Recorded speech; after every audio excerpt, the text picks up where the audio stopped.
the syllable Om. So we'll talk about Om today. And he's the sound in ether and the ability in man. So we'll also talk about that today.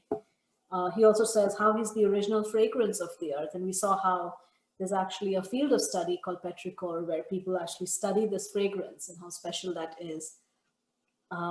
He's the heat and fire. We'll also talk about life. He says he's the life of all that lives, and I'm the penance of all ascetics. He's the original seed, the intelligence of the intelligent, and the prowess of all powerful men. I am the strength of the strong, devoid of passion and desire. I'm sex life, which is not contrary to religious principles, O Lord of the Bharatas. So in this way, we see how Krishna is saying that how he's present. Now, there's an interesting little point there, a philosophical point there, which we will come to in a little bit. How is he present? Because he also says that I'm present, and yet I am not present. So that will come in the 9th chapter. Yeah.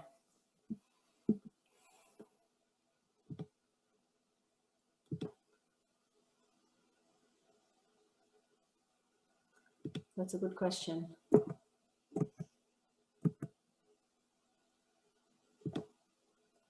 When to chant and when to do kirtan of the Maha Mantra.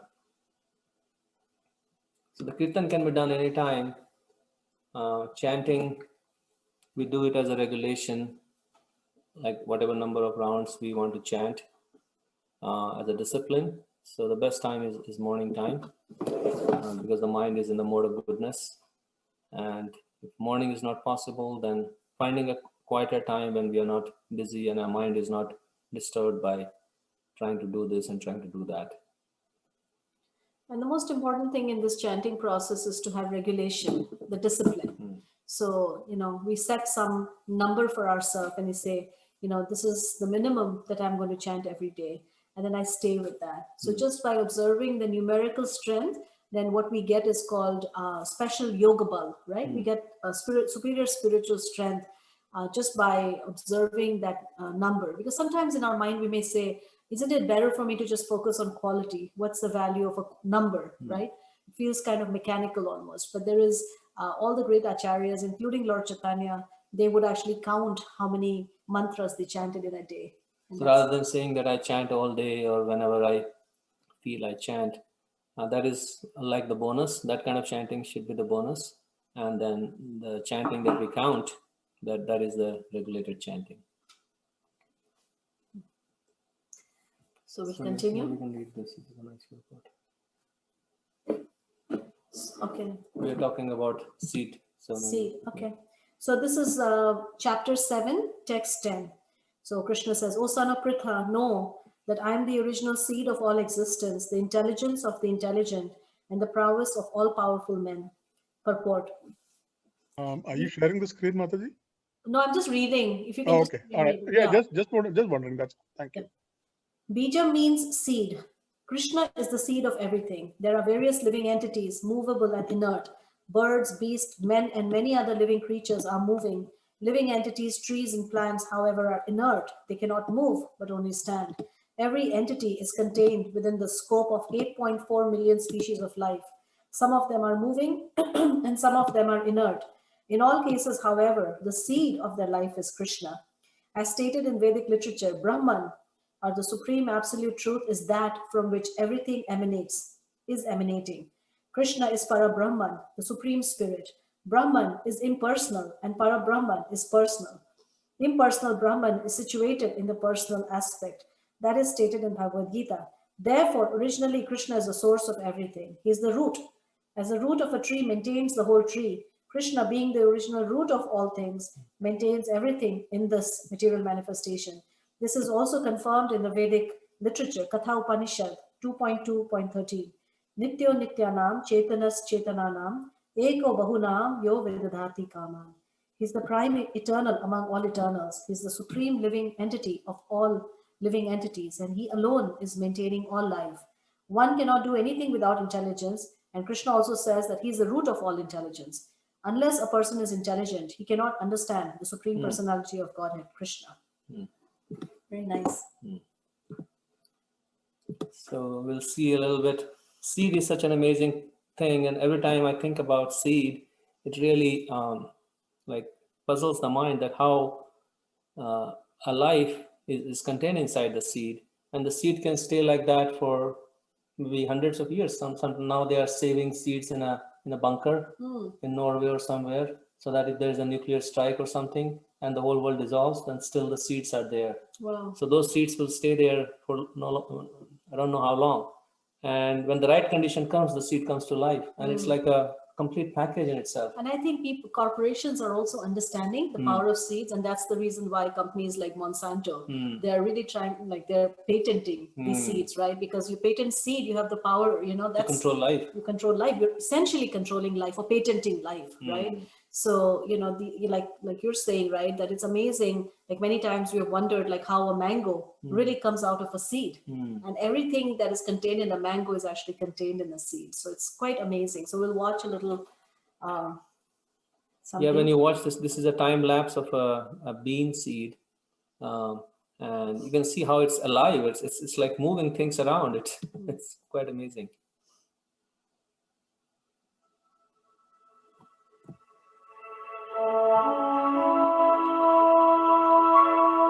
Looks like a worm.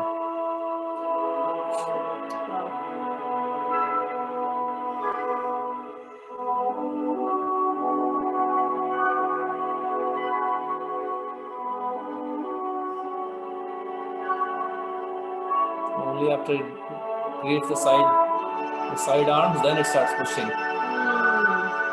It's like moving.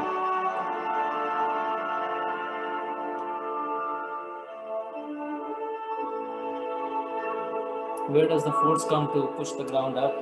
Yeah. So happy to be out.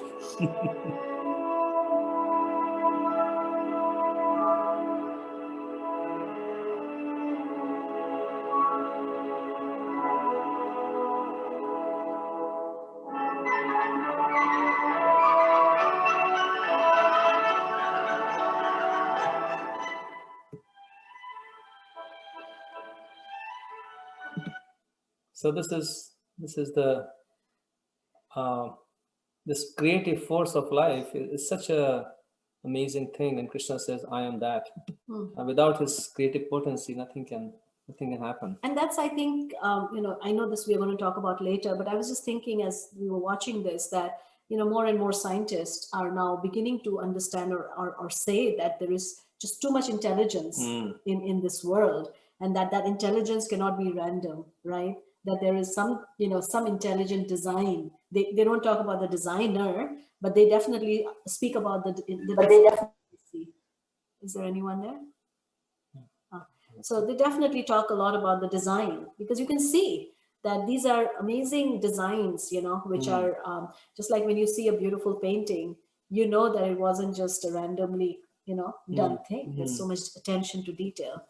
So anyways, there is this lady called Vandana Shiva, and she is actually quite a champion of preserving seeds, and she has really stood up against big corporations and speaks. You know, she's created a seed bank and is really trying to preserve the original seeds, and she speaks a lot about how farmers, when the power of having these seeds is taken away from them, it really creates a lot of you know, a lot of confusion and a lot of I mean, they become poor, and then many of them commit suicide because they don't have power over the seed. She's quite a strong lady. I find her quite amazing, actually. Hare Krishna Prabhu, this is not live on Facebook. Yeah, I put it live on YouTube because Facebook was a problem.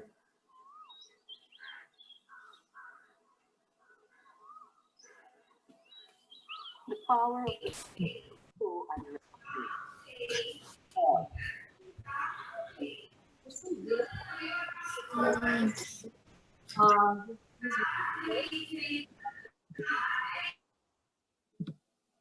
Okay, sorry about that. I think we're going to redo this.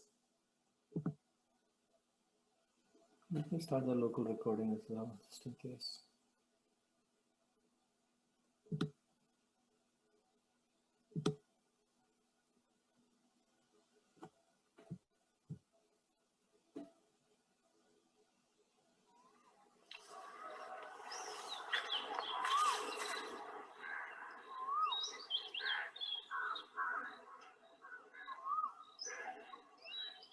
The power of the seed is so underestimated. Just because it's small, we imagine it can't make a difference. But within each of these tiny little seeds that I hold in my hand from this chenopodium plant, millions of seeds will grow. Each generation a multiplication of million. There should be no scarcity. This holds life. Millennia of evolution of the past, millennia of evolution in the future. This holds freedom. To the extent farmers have their seeds in their hands, there will never be poverty, there will never be hunger. And the minute we lose access and control to seed, the minute seed stops being a seed of renewal and starts being a seed of death, like the Terminator technology, creating sterile seeds, patents on seed that make it illegal for farmers to save and exchange seed, we get scarcity. That is why 250,000 Indian farmers have committed suicide. We've got to save the seeds of life. We've got to save the seeds of freedom. Join us in the campaign for seed freedom.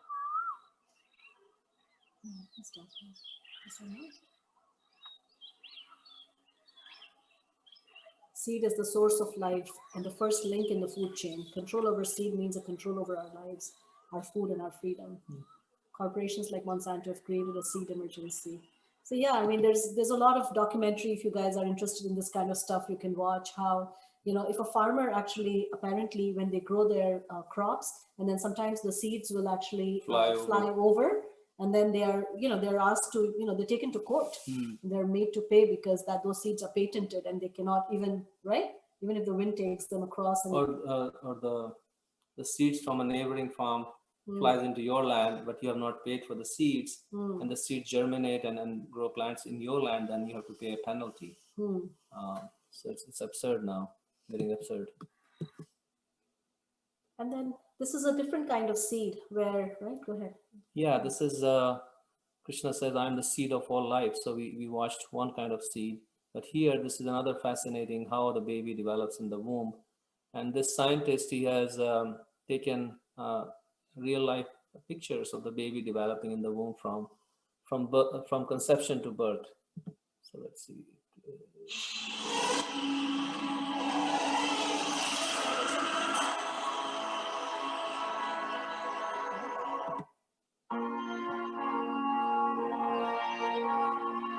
Krishna says later in the Bhagavad-Gita how he's the seed-giving father of all living entities.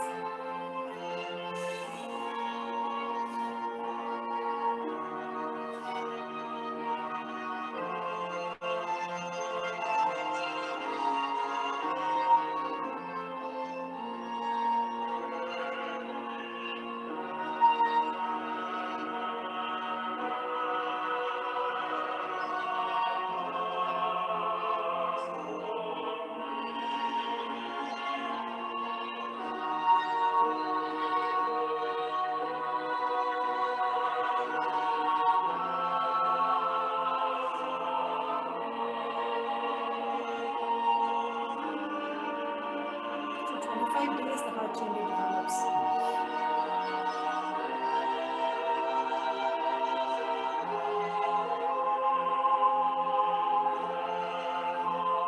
The first thing that develops in the brain.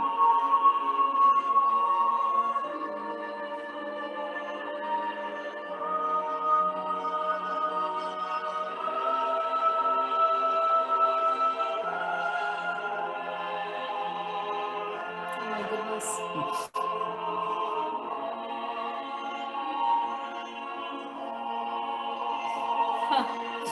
This is funny.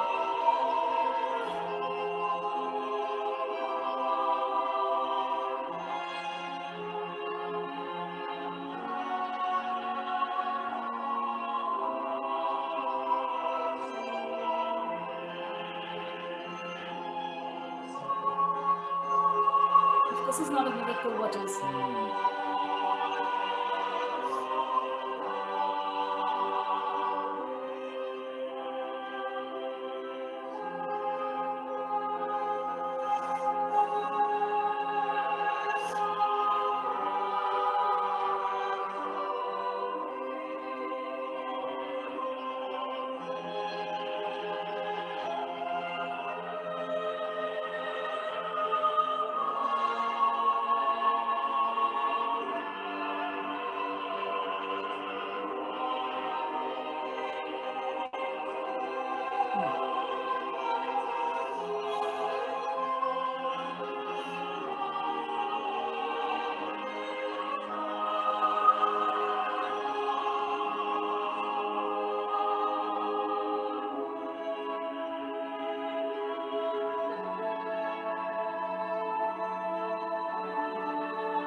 My goodness, this is quite amazing. Hmm. Amazing. Yeah, and it's interesting in Srimad Bhagavatam, there is an entire description, of how a baby develops in the womb from the first night all the way through 9 months, and that completely, coincides with, the modern findings. So they didn't really have X-rays and all these ultrasound Ultrasound. machines and all that, but they knew exactly. And in that chapter in the Srimad Bhagavatam, it is described that how at a certain point the baby in the womb actually prays to Krishna. And there are these very beautiful prayers by the baby in the womb, where the baby essentially says that, just let me out of this very difficult condition that I find myself in. And once I'm out of this womb, I would like to dedicate my life to actually getting to know you and serving you. And of course, once the baby is out, as we know, we forget. So, yeah, it's something, I think. Ayun, nakaruin ka ka. Okay. Muted. Yeah. Please continue to mute yourself. Yeah.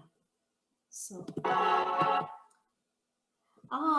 this is amazing. This is an amazing video. Krishna says he's the ability in man and woman. Yeah, it's the ability. And So many different abilities people have, and so many fascinating things we can see in the world.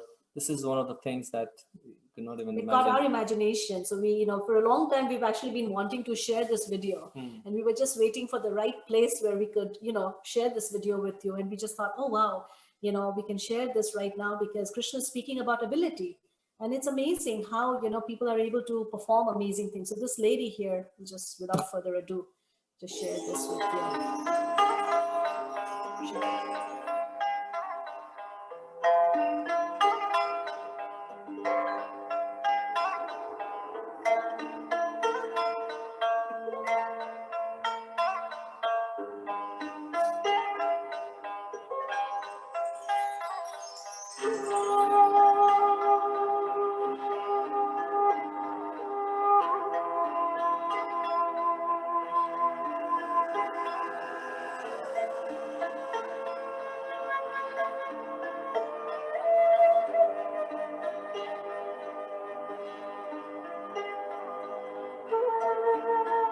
She's a 7th-generation practitioner of single bamboo pole rafting.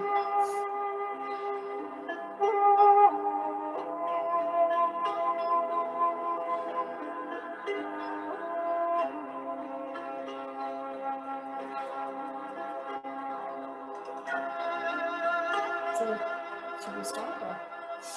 在独竹飘上站立已经很不容易了，可是不仅要站立，还要在站立之后呢，融入舞蹈的基本功，再加上后面我开始尝试把芭蕾舞也和独竹飘相融合，慢慢的尝试把咱们的竹尖鞋通过竹尖来站立在独竹飘上面，然后在这个过程中是非常的困难，时不时的会摔跤啊，然后摔在就水面上还好，如果是摔在竹子上的话，那就是硬碰硬，有时候就是有一些约轻伤，严重的时候呢就会掉肉掉皮的。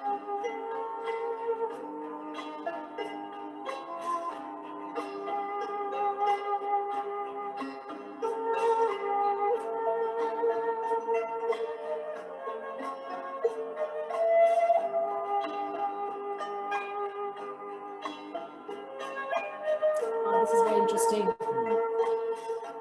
也有人质疑过，就是说我们在水面上有这个假动作，或者说我脚上有什么东西，其实不是，它是要通过首先脚掌和脚趾的力量，把那个竹子牢牢的抓稳，然后要随着它滚动的方向，你的身体也要往另一边倾斜，再配合你手上拿的那个桨手竿竹子，然后来控制不要让人摔倒。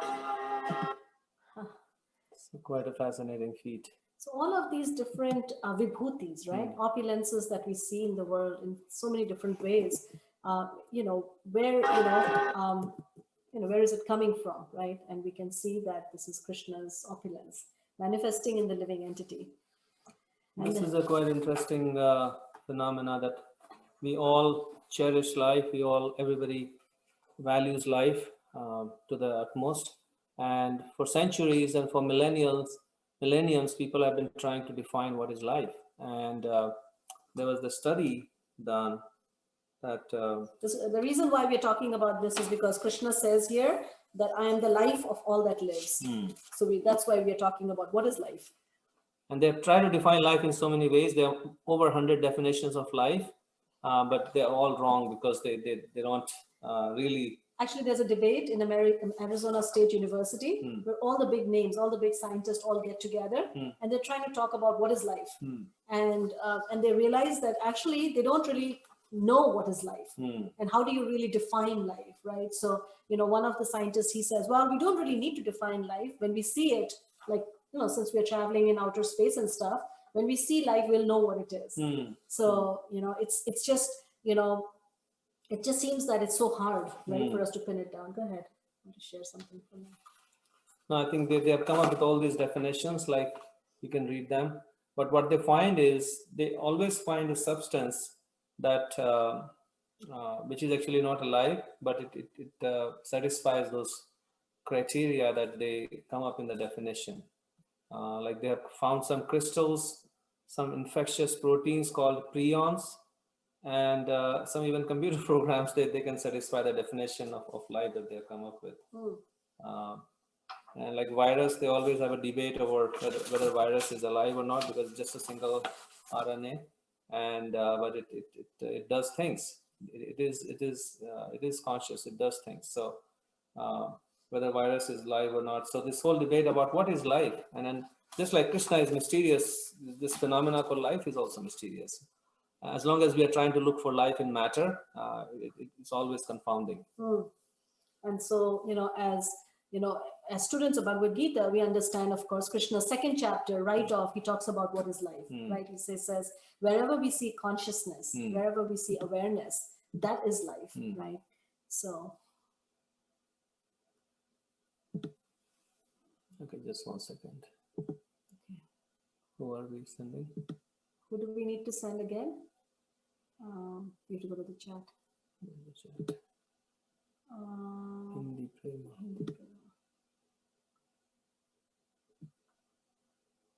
So while we do that, if you guys have any comments or any reflections, we can take that. I don't see Hindi Prema anymore. Oh, you don't? Okay, maybe she just dropped out. Yeah, it's okay. Let's see. I think there's something Delia was saying. Inside the womb is easier condition than outside of it. We'll talk about that, Delia. That is an interesting point. We'll talk about that. Okay, that's it. Share the screen again. So, and then Krishna says that I am, let's see, where is that? Where he says, I think right in the beginning, he says, I'm the syllable Om in the Vedic mantras. So, Om is, again, a very, very, everybody knows and is familiar with this syllable, but then, what is it, right? So we just described that it's a sound representation of Krishna. It's a primordial sound. And you want to go ahead and share stuff from there. So let's look at Om a little bit more. This Om is a very powerful sound, and it is described that it has three sounds in it: A, U, and Ma. And this A sound is like the beginning of all sounds.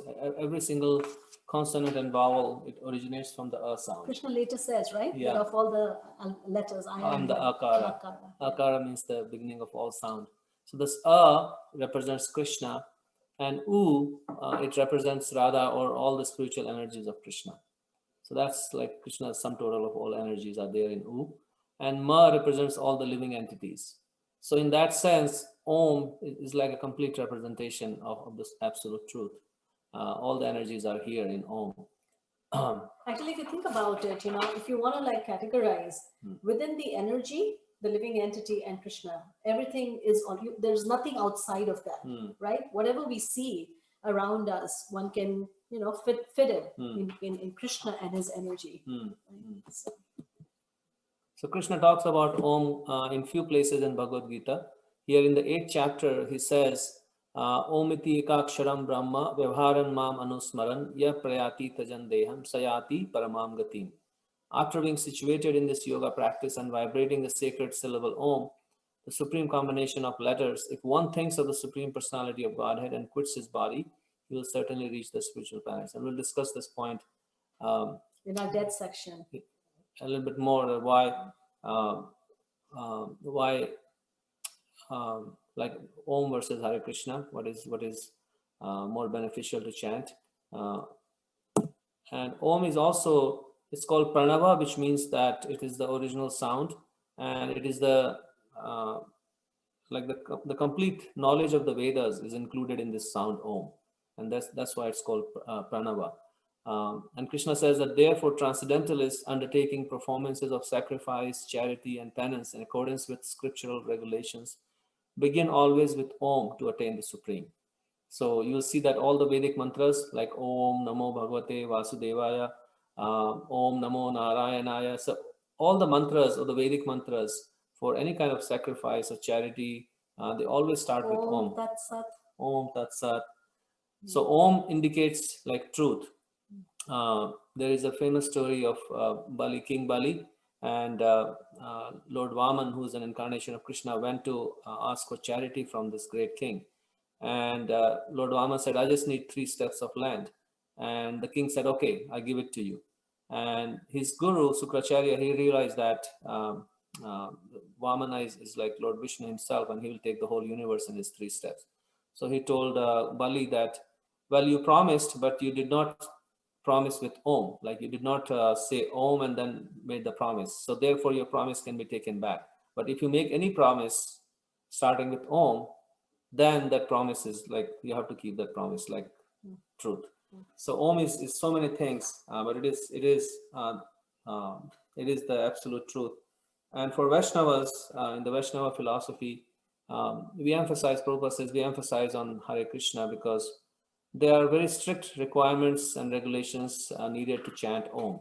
So for example, here it says that the yogi who chants Om at the time of death, he can reach the higher planets. But in order to chant Om, one has to be in a very clean state of mind, in clean state of body. And one needs to go through the purification before the person can sit down and chant any mantra starting with Om. Also, I find it very interesting that if one chants and at the same time thinks of the Supreme Personality of God, Right. So the remembrance is also is actually separate. Yes. While in the chanting of the Hare Krishna, the remembrance and the sound utterance, they're one and the same. There's no distinction. And so in that way also, there are a lot of subtle differences. When we get to 8th chapter, then we'll get into it much more. But right? Yeah. Is that okay? Yeah. Yeah. And then the next section is of, Krishna says, I am the intelligence of the intelligent. It's very interesting, Prabhupada, sometimes he would give this humorous little bit that, like when a thief comes to steal from someone's house, right? So Krishna gives the intelligence to the home owner that you should lock your house, keep your doors closed and stuff, right? But he also gives the intelligence to the thief that you should go and steal in this way. So the intelligence that we have, right? Whether it is, the intelligence of even a person who is like an atheist who's out there to prove that there is no God. Even that intelligence is actually coming from Krishna. And you think of intelligence, it's such a wonderful phenomena. Like, what is intelligence? If you think that just a combination of atoms and molecules produces intelligence, then what is that intelligence that is now able to examine its own origin, the atoms and molecules that produce it? So what is it? And in that means the atoms and molecules need to have that originally in itself that they can examine themselves. So, and I guess we always talk about this, right? That even if you go to the very root of it, like you say, all right, matter organized itself, right? And it naturally, replicates itself. So then where is that intelligence coming from? And what is that intelligence that drives, a single two molecules or cells, right, to replicate itself? So Krishna says that he is that intelligence. And incidentally, Shakuntala Devi, just, thought of sharing this because when I was growing up, she actually visited our town. And for those of you who may not know her, she's I mean, how do you She's understand considered this? the human computer. She could do extraordinary lengths of mathematical computations within like seconds. You can watch this, and then there is no way that logically one can understand how someone can do something like this.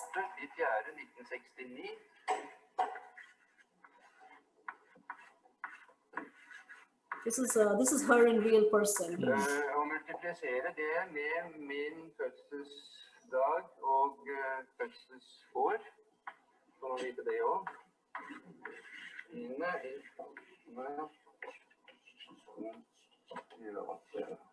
Will you try? 1204169 multiplied by 1008192. Here is the answer.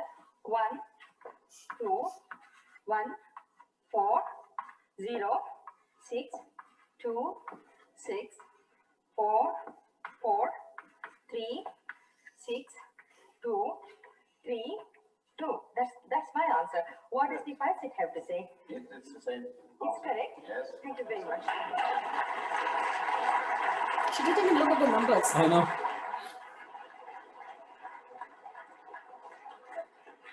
Dette var jo greie saker, det kunne jo selv jeg gjøre. Could you just tell me how many digits it is? So that I can sort of program my mind, you see? How many digits by how many digits? They're both 8 digits. 8-digit numbers. Yes. Okay, fine. And look at it once it is written down.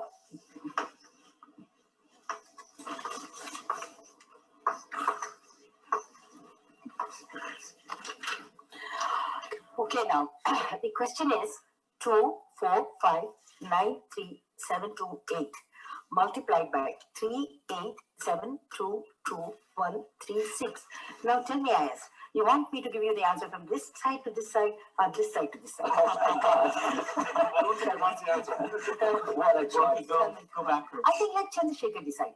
Chandrasekhar, do you want the answer from this side to this side or this side to this side? No, we'll keep the unconventional method later on. Let's go the conventional route first. This way you mean? Yeah, we have enough problem digesting the multiplication. No, this way? Yeah. This way? Why don't we do it differently? What about the panel? Would you prefer the other way? No, we should start from the left. From this way, yes. Left, right? Oh, okay, I got the answer already. The answer is 9, 5, 2, 3, 2, 1, 6, 8, 0, 3, 6, 3, 0, 0, 8. I wouldn't believe if that was right. It's exactly correct. Absolutely correct? Yeah. Thank you. I can't believe that. Are you sure even 1 digit is not wrong there? So Perfectly correct. again, the human brain cannot conceive of this, right? Yeah, How this is possible. And then after speaking on all of this, then Krishna finally he says that let's see. And he says that like I am present in all these aspects of nature, but still people cannot know me because they're covered by this threefold energy, which is made of the modes of passion, ignorance, and goodness. And because of that, one does not see me. And then he concludes this section by saying that this divine energy of mine is impossible to overcome. Yeah, the exact translation for that is, this divine energy of mine, consisting of the 3 modes of material nature, is difficult to overcome, but those who have surrendered unto me can easily cross beyond it. So, we of course, we have an experience of this energy. Right now in Corona, we are dealing with this energy, right? And we are trying so hard to overcome it, but finding ourselves so limited. But this is just a little example of this whole, this whole material world is actually compared to a great ocean. The Sanskrit word for that is Bhavasagar, which means that it is this unlimited ocean, and we have sort of fallen into this ocean. And there's a very beautiful prayer by Lord Chaitanya where he says that I've fallen into this ocean and I'm being tossed around by these waves. So please kindly pick me up. And this is a prayer to Krishna. And so when you watch this video, it really gives us a sense of what we are dealing with, right? Yeah, sometimes when we look at nature and we discover or understand some aspect of how the nature works, and it kind of gives us a false pride or illusion that, oh yeah, now I've figured it out. I've figured out nature. I can now control it. But nature is so ferocious and so powerful that we can't even imagine. Exactly, because like right now we've been doing sort of our preparation for the 8th chapter, right, which is on death and dying. And, there's just a sense that, oh, perhaps if we do it this way and that way, we'll be able to conquer nature and we'll be able to find, immortality, for example, right? And yet we forget that all it takes is one tiny little virus. And, even now we are so subject to, when we have forest fires, for example, right? We are so helpless in the face of these natural calamities. And the laws of nature, there's so many laws of nature. Despite all our advancement and knowledge, we can't even tweak one law of nature, even a tiny, tiny, tiny bit. We don't have that power to tweak the law of nature. So then what to speak of controlling nature? So let's watch this. It's quite intense.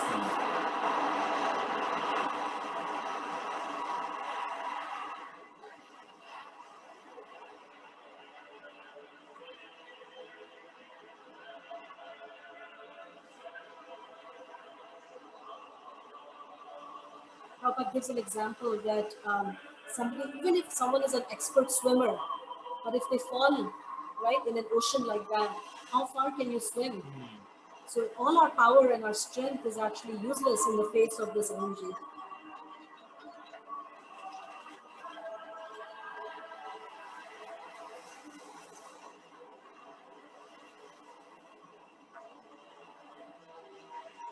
And this is not just a ship, actually, we are sitting in the ship.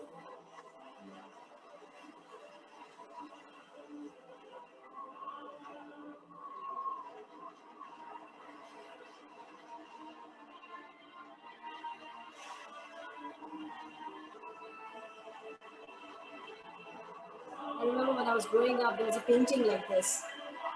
I never thought I would actually see a video.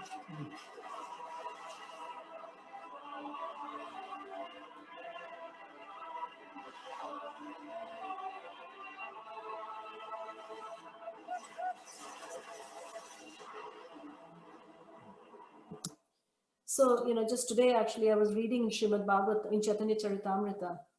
No, actually, we were reading in our family business, the book when we were reading about how, but this is from Srimad Bhagavatam. It is described that the tears that a living entity sheds in the entire journey of in this entire journey of their material existence is actually enough to fill up an entire ocean. And it's, like Krishna saying that this ocean is impossible to overcome and to cross over.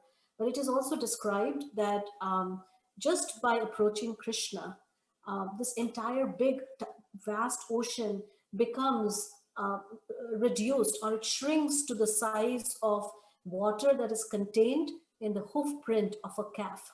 So when a calf walks, it makes an imprint in the wet mud, right? So it's very small. So can you imagine how little water would be contained in that hoof print? So this entire unlimited ocean, which is so vast, gets reduced to just that much water. And then one can easily walk over it.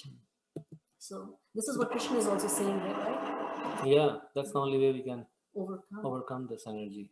So should we just quickly pause and then continue with Prabhupada's, so we are going to end now with a very nice lecture that Prabhupada gives on the same topic. So we'll read that as our ending, but we just want to see if you guys have any.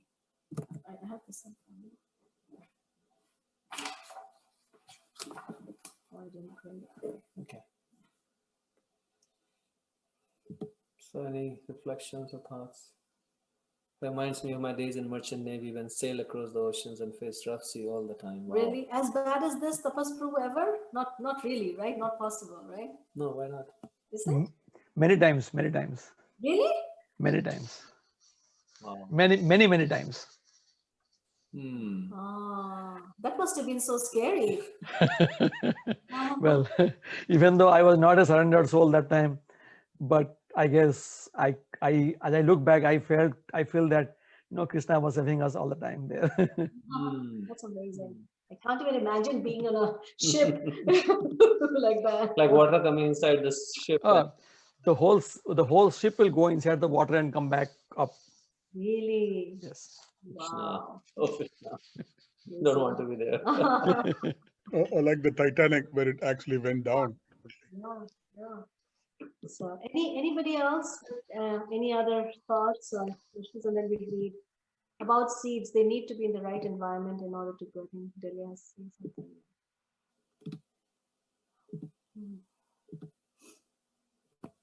They need to be in the right environment in order to grow. Many seeds never sprout, and some seeds need to be nurtured and protected more than others. How do we understand this in terms of spirit?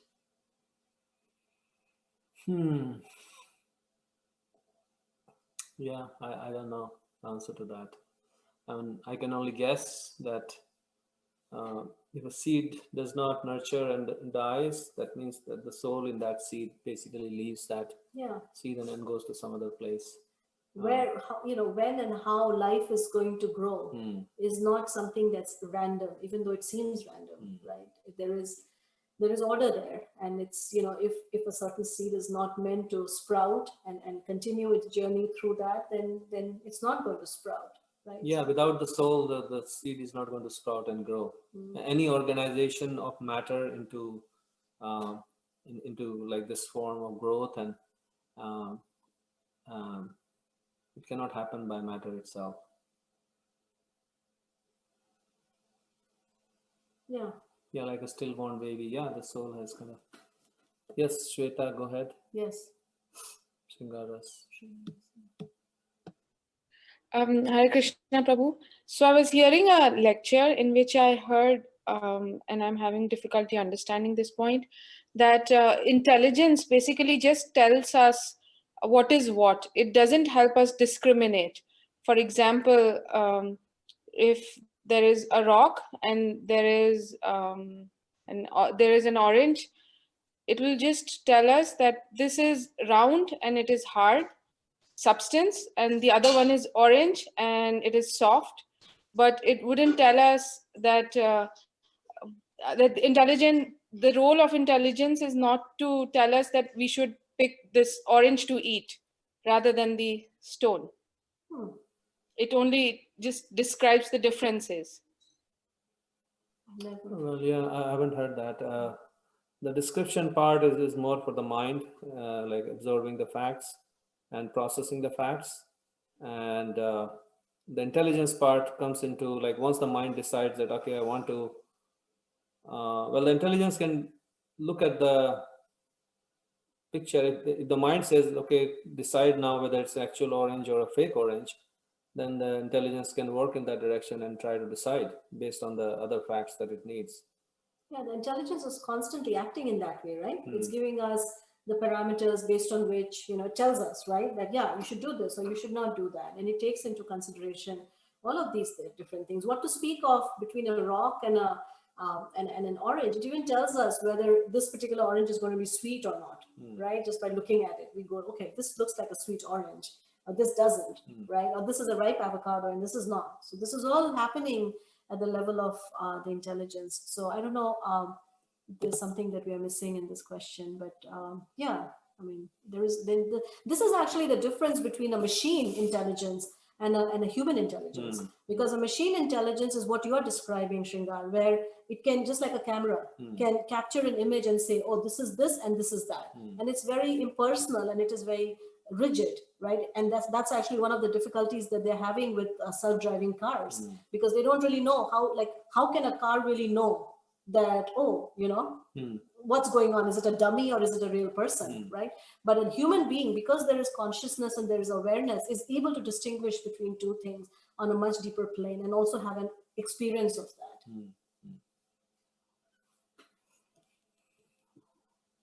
So hope that helps. Let's see. Shweta is asking, is there soul in every seed?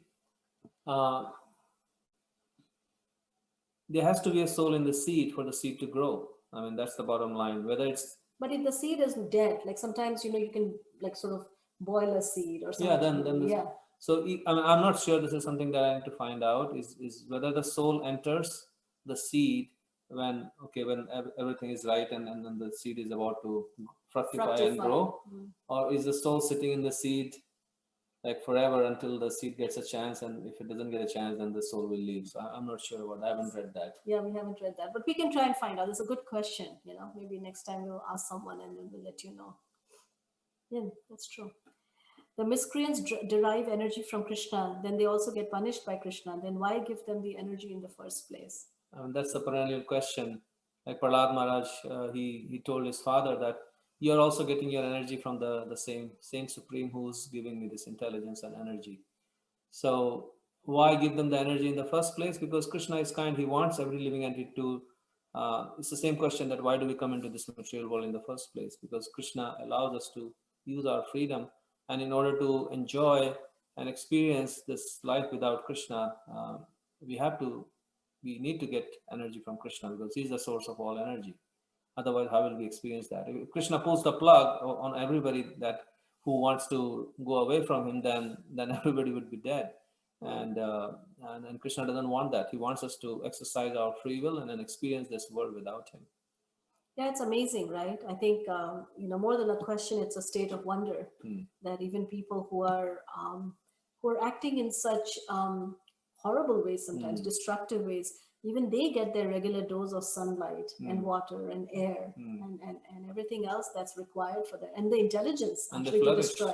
And they flourish even. So it's quite amazing. People use the words mind, brain, intelligence to refer to different concepts. Yes, Delia. And even in our understanding of the Bhagavad-Gita, when we say the mind, intelligence and false ego, it's really a difference in functionality, but it's really the subtle body, right? Eric, what about seeds produced in a dream? One of our president's medical advisors said a few weeks ago that some diseases are caused by relations with demons that occur in dreams. What does the Krishna consciousness movement say about this idea? Could you explain that more? What about seeds produced? What do you mean seeds produced in dreams? I understand the second part. Like the seeds of disease or something. Oh, one of our presidents. Yeah, I'm referring to a news story that came out, I don't know, like maybe a month ago, in which a group of doctors basically challenged the accepted wisdom about the coronavirus. And the video of their presentation was censored on many platforms because of some of the things they were saying. And there was one person in particular whose name was Dr. Stella Emanuel, who practices in Houston, who has this idea that many diseases occur after a person experiences some kind of sexual relations with demons in dreams.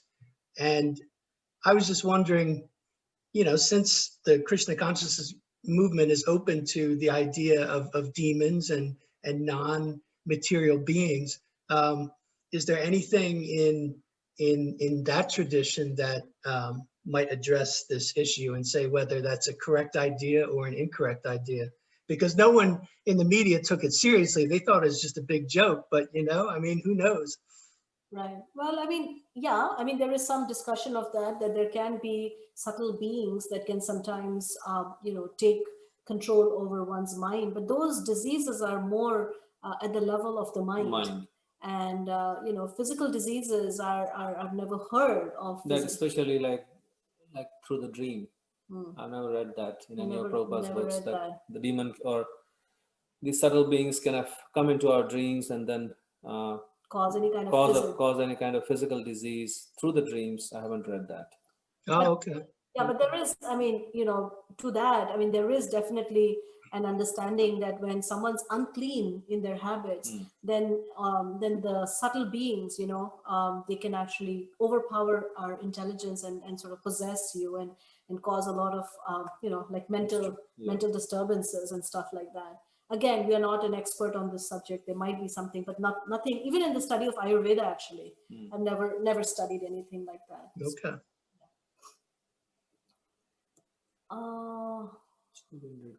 So now we can read Prabhupada's, and then we'll stop. Maybe part of it, maybe.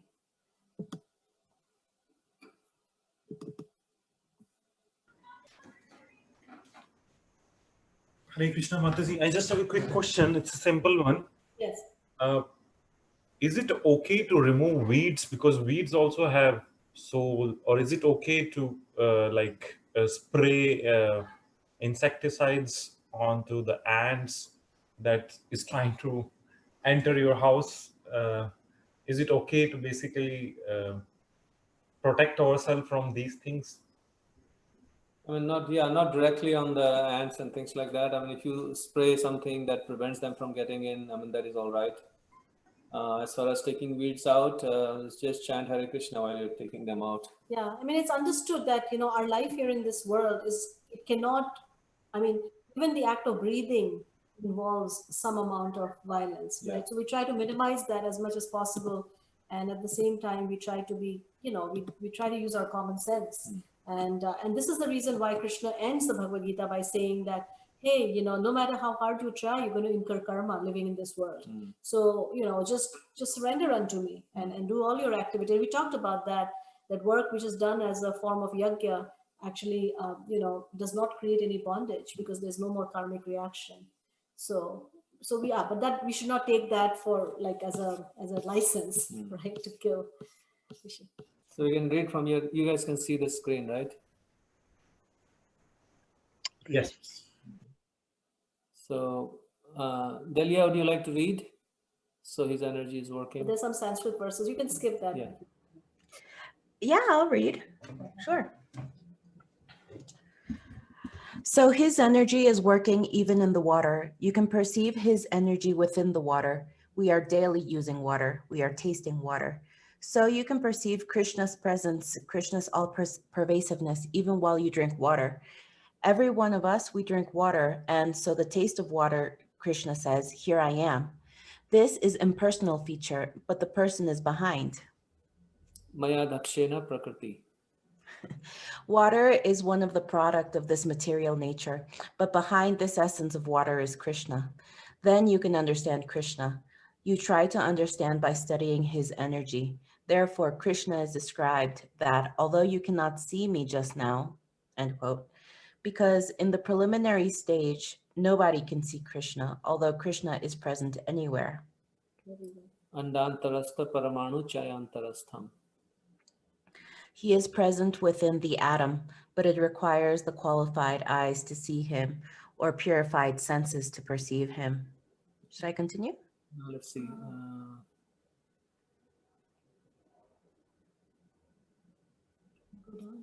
Talks about tasting.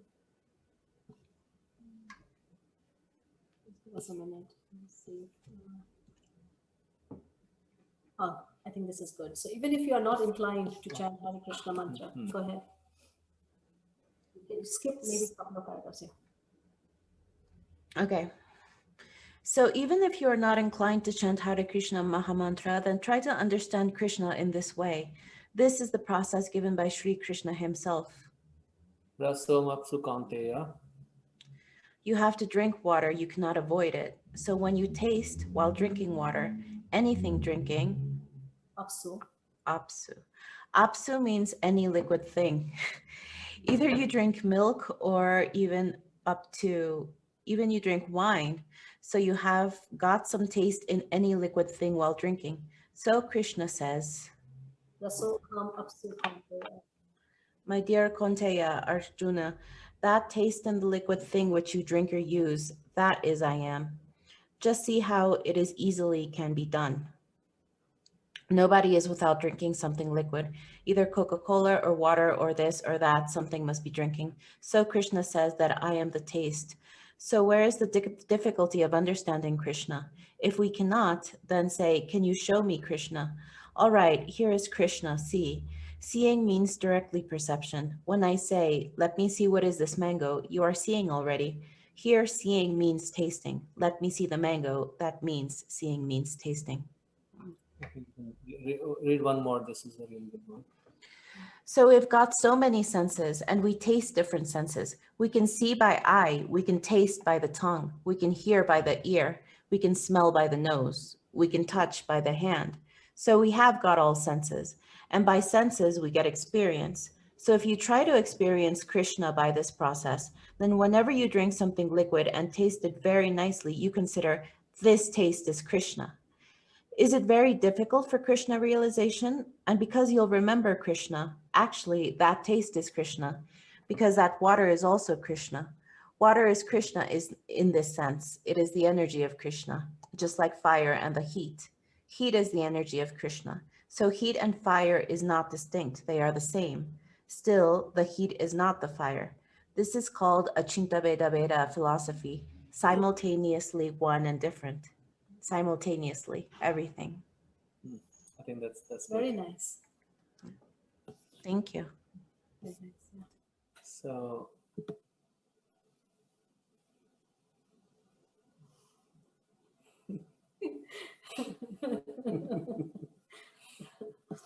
So any thoughts or reflections? It would also be nice for us to, like one thing we heard that we want to reflect back to the group. It's called, there are two parts to the process of bhakti. One is hearing, so there is shravanam, which means hearing, and then there's kirtanam, which means glorifying or repeating what we have. Like we saw those three dolls, right? One has a hole from the ear to the heart, hole from here to the mouth. So this is the time to be the doll which has the hole from the ear to the mouth. So whatever you've heard, one thing that you want to give back to the group. So.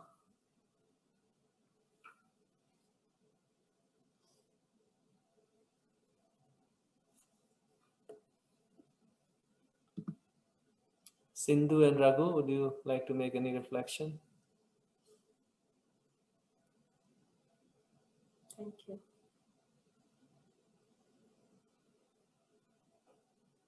See, I'm just calling out on people who are normally It can quiet. be anyone actually. Yeah. Maybe people who normally speak can start, and then people can join in. Okay. But this is a very good way for this knowledge to actually steep and just deeper. Yeah.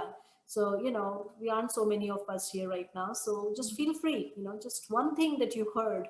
It could be something very simple. Just repeat it back. Hare Krishna, Mataji. Yes.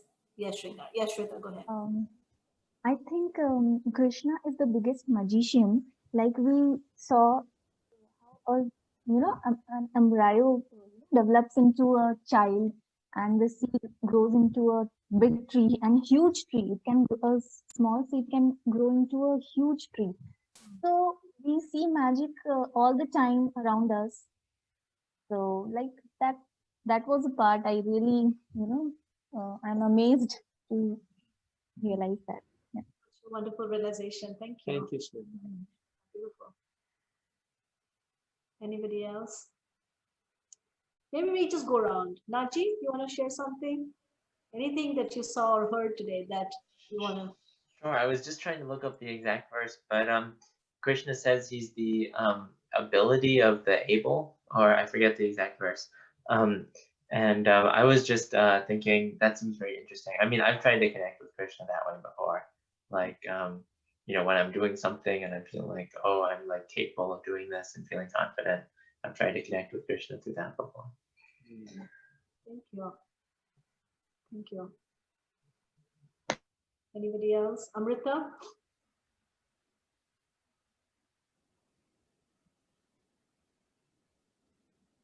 Kalpana, Shashi?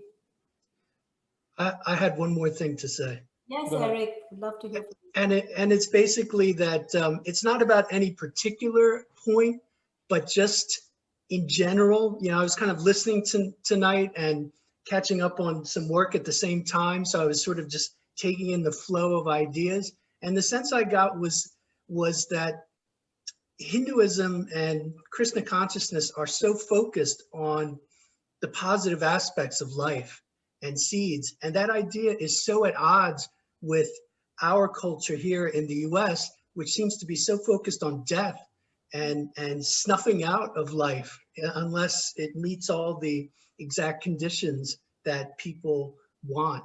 And so I think it's that respect for life that we need to rediscover in our country. Thank you. Yeah, and when we see the sacredness of life, right, then we have a deeper appreciation and we can live a life of gratitude, right? And I think the distance that you're talking about is mainly coming from this wrong conception that life comes from matter, and seeing that, especially after what Darwin did, this theory of evolution that basically said that okay, life comes from chemicals, and you are basically a bunch of chemicals, and then it becomes so much easier to just actually that partake happened. in, yeah. That happened to you, right? Yeah. So when he was in college, he was really exploring the purpose and the meaning of life, and he was reading books on astronomy and all these different things, right? And then finally, like, came to a place of just complete, like, like standstill and darkness, emptiness and darkness. There's no answers after that. How can you explain matter? Matter basically is darkness, as you're saying that. Yeah. Nice. Thank you, Amrita. Just like Krishna explains to Arjuna that he's the taste of the liquid that one drinks, just like that, we can also only understand Krishna by experiencing. Very nice point, Amrita. Excellent point. Thank you so much. I think Delhi also had a reflection there. Let's see. The nail analogy from last class stayed with me. The finger makes the fingernail, but the fingernail cannot make the finger. Very nice. Very nice. For me personally, I was also struck by, how Krishna is so magnanimous. And of course, Prabhupada is, expanding on that idea that even if someone is seeing the taste in wine or alcohol, right, then also one can make spiritual progress. That's amazing to me. Daryl Ashley, any Shashi? I know we guys are putting you on a spot here, but we really, would like to hear from you guys. We speak too much, I think. Excellent. It's very interesting how healing, blessings, baptism, marriages, and initiations are done with water in bodies of water or near bodies of water, with the energy of Krishna being the energy of the water, like water, even how Krishna is sometimes depicted as sky blue. Yeah. Crystal blue waters. Yes. Water and Krishna. Yeah. Very nice. That's one of the properties of water, is to purify. And that comes from Krishna. Nice. In fact, it's described that people who would like to practice spiritual life, they would find a water body, and they would, they would go and. It's said that as Kali Yuga progresses more and more, it will be very, very difficult to find a water body. And people, even when they find a puddle of water, they will think, oh, this is such a holy place, because all. Because it's interesting, we actually, on our way back to South Dakota, we stopped at several natural bodies of water, just swam in them, just enjoyed them. Yeah, we love it too. Some of our favorite places all have to do with water. Thank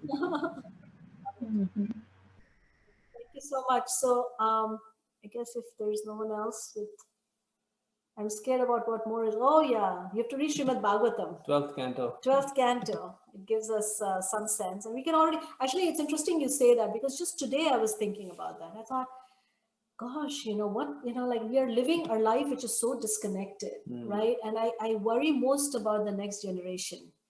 What world are they going to come into, and what would their, like, just children who are growing up, just, their reality is this little screen, right? So many children growing up, they're experiencing life through a screen. And, how's that going to impact their ability to form relationships and to experience, right? It's just, I can't even conceive of it. Like, I really don't know what that's going to look like. But yeah, it's all coming up, and it's, and that's why I think this knowledge, can help. Right?